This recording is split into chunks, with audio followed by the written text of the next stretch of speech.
It's a pleasure to be able to talk to you about the 21st century church musician. You know, I think if we look back on the prior century, it would be very hard to characterize what the 20th century church musician was all about. We've seen so many changes in the structure of music and worship. If we go back to the 14th and 15th centuries, we see that choirs developed during this time, that we had a period where music in the church was essentially done without accompaniment.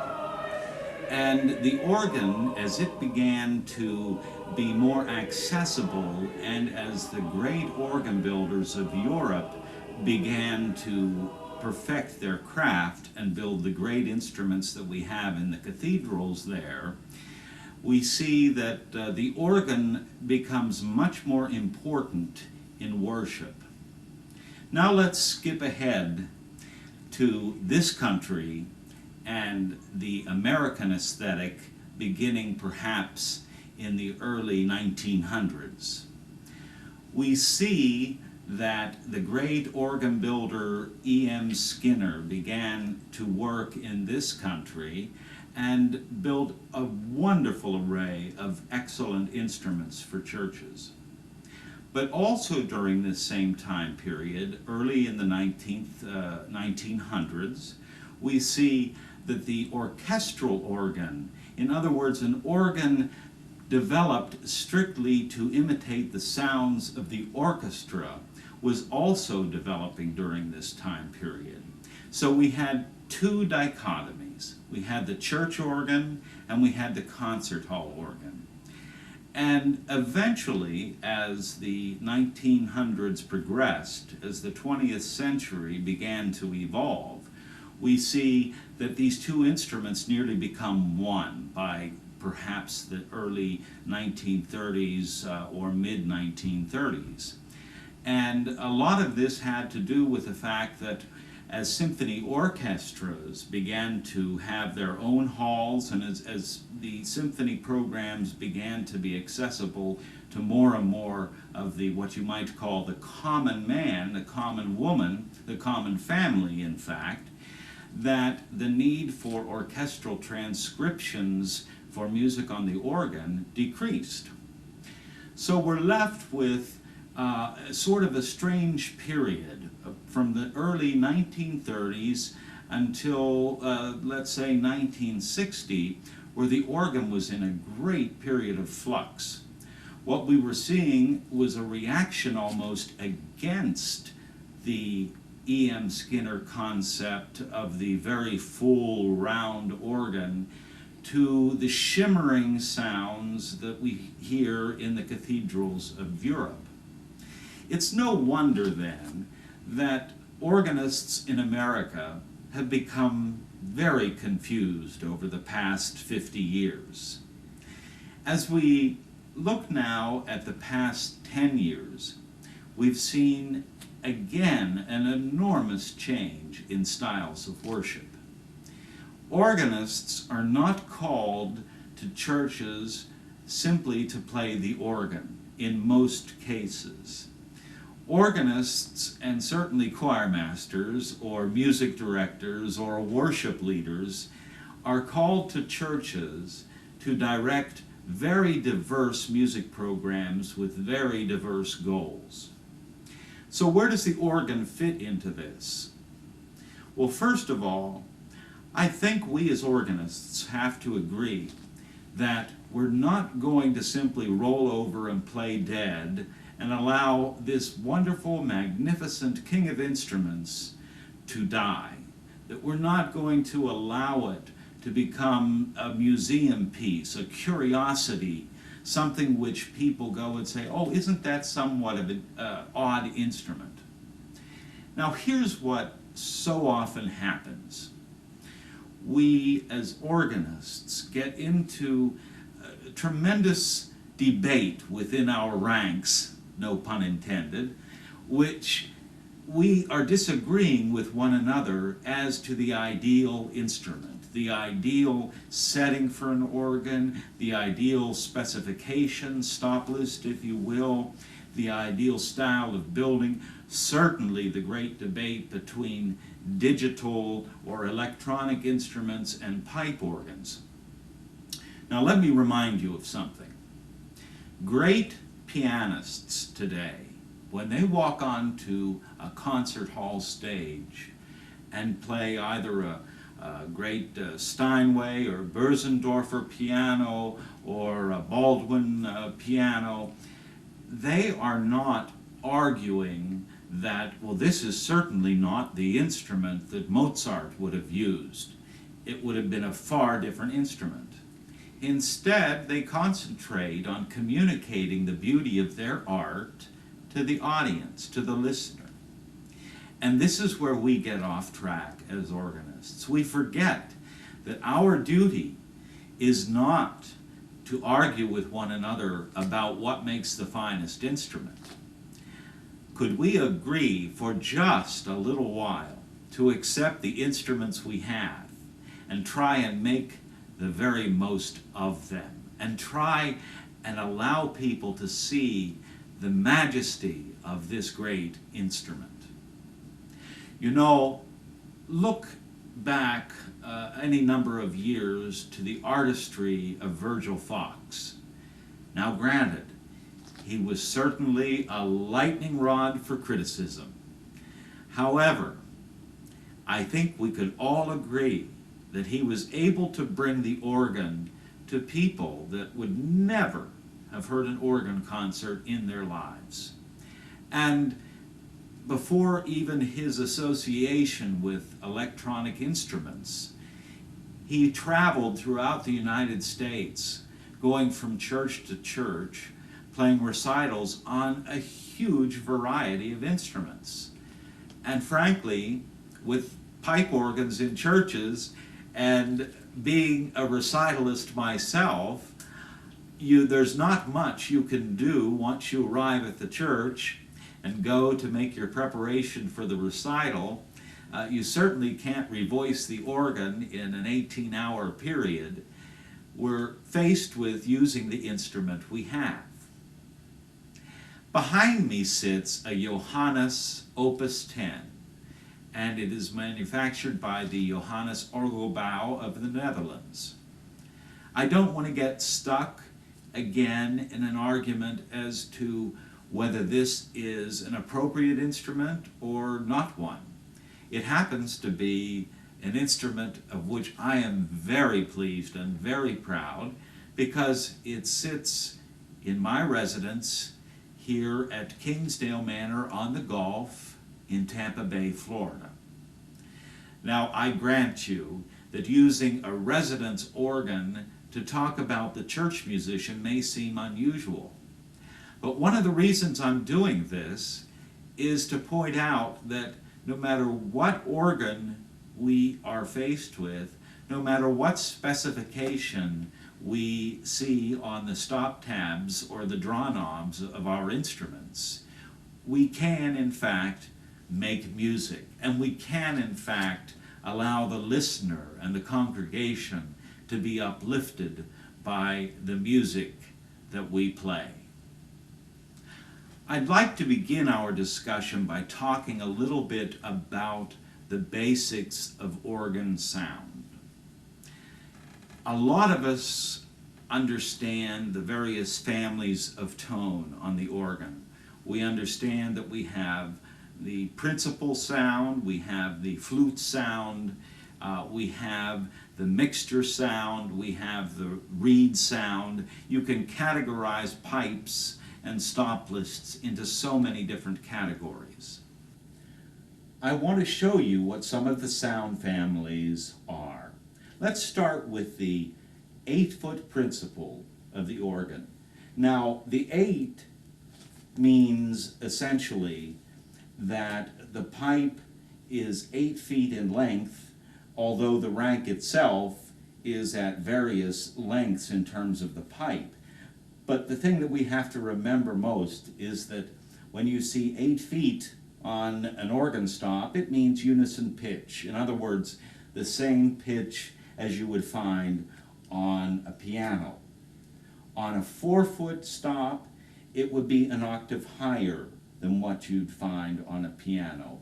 And the mutations, in other words, those which are fractional pitches, such as 2 2/3, 1 3/5, 1 1/3, those are in between the octaves in the upper ranges of the keyboard.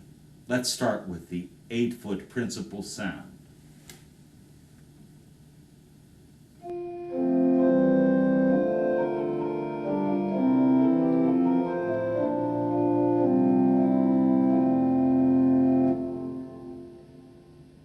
In our goal to provide a good, clear registration for hymn playing, using the 8-foot and 4-foot and 2-foot principal sounds of the organ are essential, because this is the primary tone, a very good sound which supports congregational singing. Now, let's try this using an actual hymn. Let's hear what this principal chorus sounds like on a hymn tune. I happen to have a hymnal right in front of me, and I'm going to turn to the church's One Foundation. This is certainly a hymn that appears in many hymnals, and I think a lot of us are familiar with it.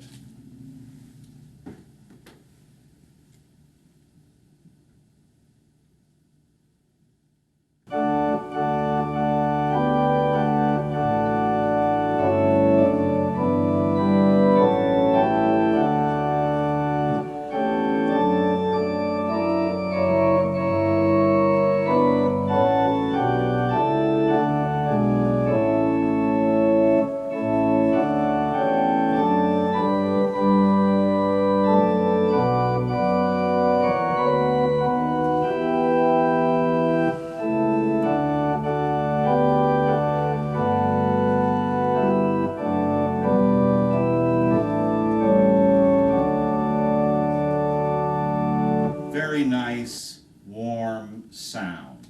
It's a very lovely sound for accompanying a congregation. In this particular hymn, we find that there are a lot of repeated notes in the pedal. In other words, the bass part. There are a few fundamentals that I think are essential for us to recognize about hymns as we find them in hymnals. First of all, the hymns in hymnals are not written as organ music. They're certainly not written as accompaniments. What they're written for is pure singing. In other words, a soprano part, an alto, and a tenor, and a bass part. If we play the hymn and articulate the phrasing exactly as it's written on the page, we wind up with something that sounds very choppy. I'm not talking here about any alteration of the harmonization. We'll get to that in just a moment. But rather, I'm referring to the notes as they simply appear. The bass part in this particular hymn, the Church's One Foundation, has several repeated notes in the bass part as we start the very first line of the hymn. We want to tie those together so that it provides a continuity of sound. We want to allow not every single note to be repeated just because it's repeated in the hymn. And why is this? Well, think for a moment. We're talking about choral music. Obviously, we're going to have repeated notes because that's the way we write choral music. But if you were transcribing this as a hymn for organ, you certainly wouldn't want to have every single repeated note played as such on the instrument. Let's hear what that sounds like so we get the difference.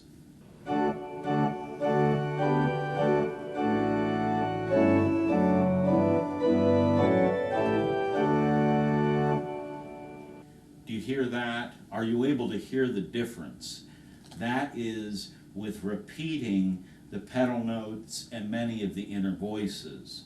But it sounds a lot smoother if we tie those notes together. A lot of us have been taught, erroneously I believe, that we have to sort of pump the organ to get the congregation to sing, that we have to play with somewhat of a choppy sound, that we need to have a way in which we feel that we're leading the congregation on Sunday mornings. I think it's a fallacy for any of us to think that we can actually lead a large group of people. If you're fortunate enough and blessed to have a choir, it ought to be the choir that provides the leadership for the hymn and not the organ. And the reason for this is, if the organ is leading the congregation, we're going to have the effect where the organ is always going to sound as if it's being played ahead.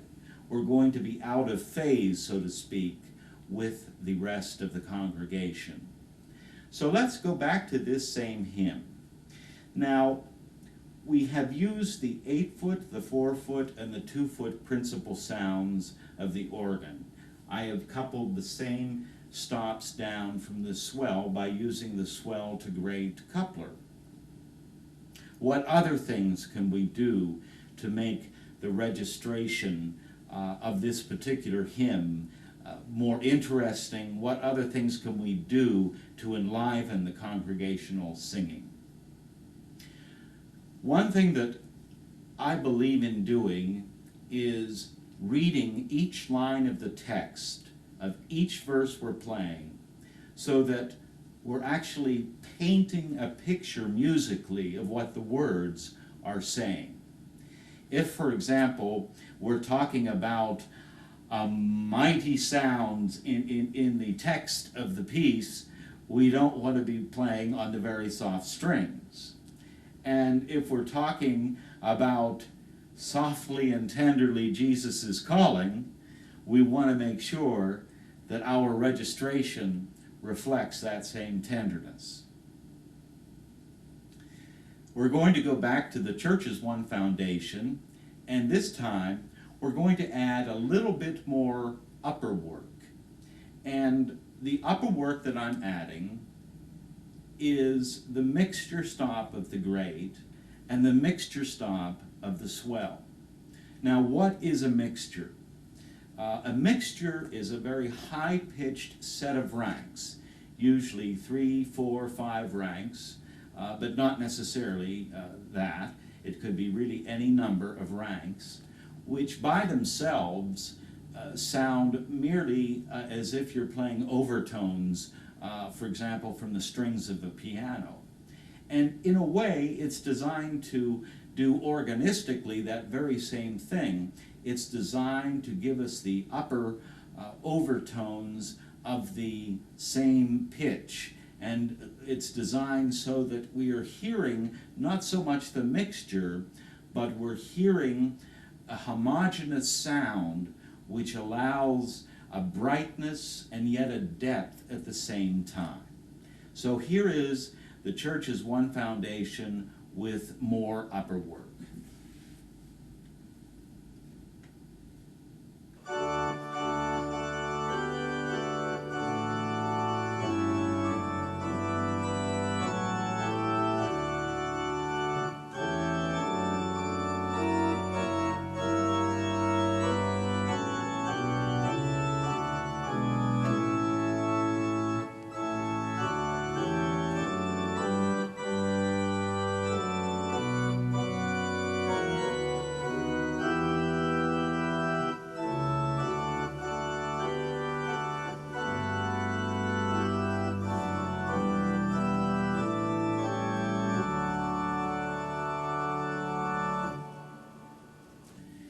You notice that at the end of the phrase, the very last phrase of the verse, I make it a point not to put too much ritardando, in other words, not to slow down too much.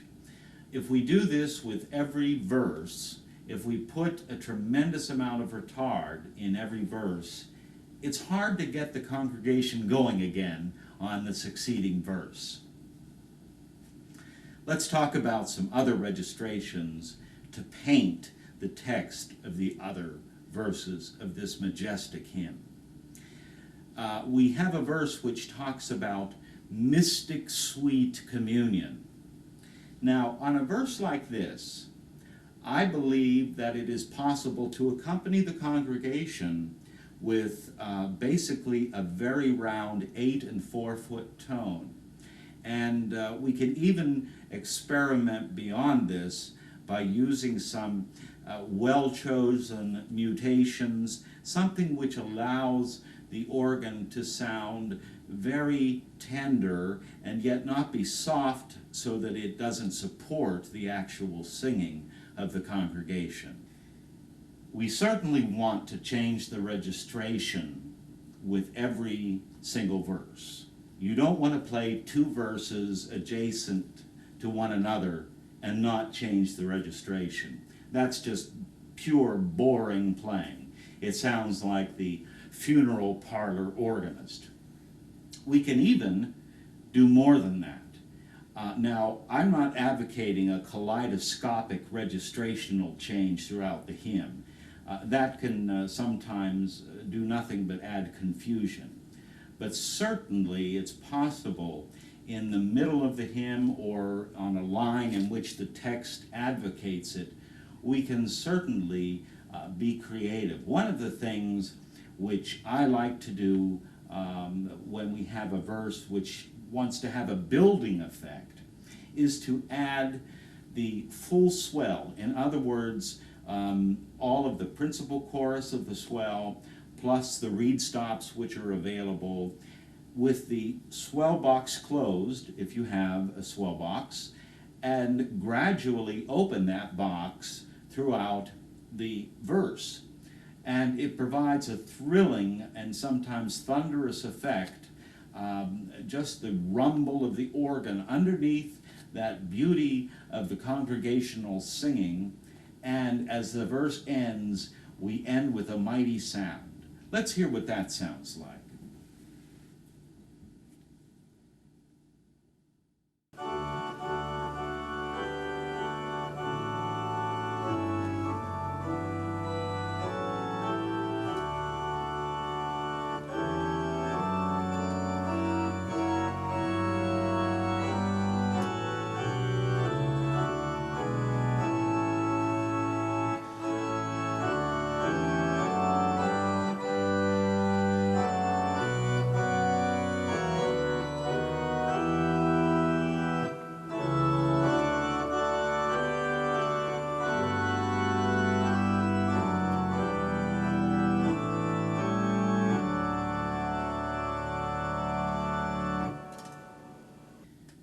Did you feel the effect of that? Now, obviously, that's going to sound differently on every single organ. The full swell effect is going to be characterized by the nature of the reeds and the mixtures and the foundation stops of the division that you have on your own instrument. When you use that, it's good then to contrast it by going back to what is known as a planum, or the 8, 4, 2 and mixture stops, or to go back to the 8, 4 and 2 that we used at the beginning of the hymn. Another effect for hymn playing is to think about the variation of the harmonies. Now, here's where organists can get very creative. And my own personal feeling about hymn playing is that we definitely want to be able to have a verse or 2 verses where we're able to change the harmonies. And if you do this, please instruct the choir or congregation to sing in unison on those verses. Otherwise, if someone is singing the alto, tenor, and bass part, it's going to conflict with what you're playing. So we all want to be singing the melody line for those particular verses. Now, what What can you do? How can you reharmonize a hymn? Well, we're blessed in having many, many collections of hymn harmonizations that we can buy today. A number of years ago, some of the more famous ones were the 2 volumes by T. Tertius Noble and the volumes by Eric Tiemann. And today we find ones by Jerry Hancock and many others who've written variations of harmonies for hymn tunes. Some of us like to improvise our own harmonizations, but that's certainly not necessary. If you find a good one which you like, a good reharmonization, simply use it. There's no showing off here. It's simply that some people are blessed with the gift of being able to change harmonies on the fly, so to speak. And I'm going to do that for you right now.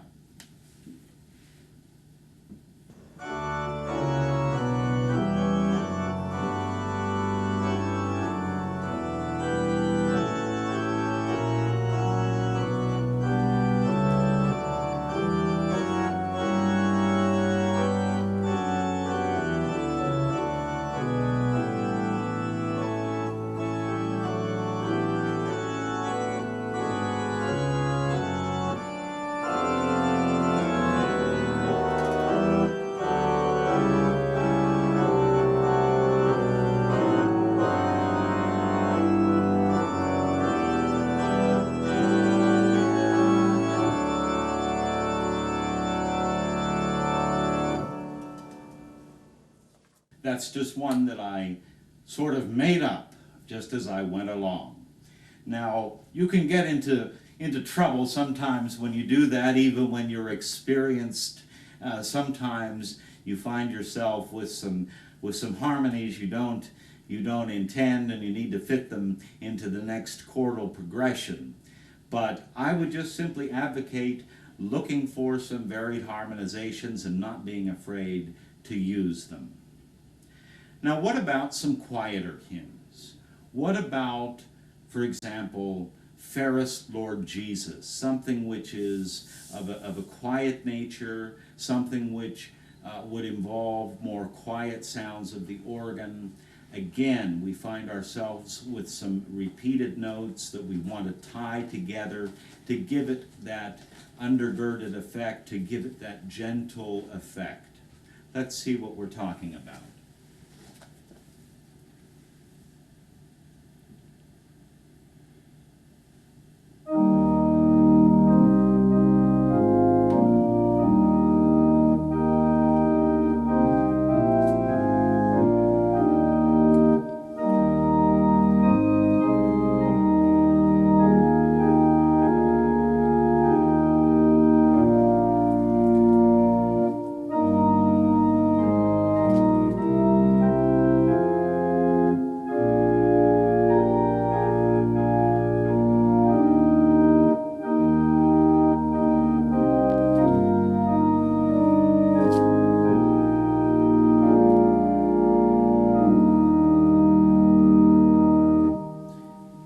Isn't that a lovely effect? Now, if you feel that the congregation is quite capable of carrying a verse with less organ accompaniment, I would encourage you to try using some of the more lush stops of the organ if you have them. For example, the strings, the viola and viola celeste, if you have a flute celeste, and couple these together. And sometimes you're able to couple them together at a 16-foot pitch, 8-foot, and 4-foot. But even at 8-foot, even at unison pitch, this can offer a tremendous addition to the sound of the string effect that you're trying to achieve. Let me show you what I'm talking about.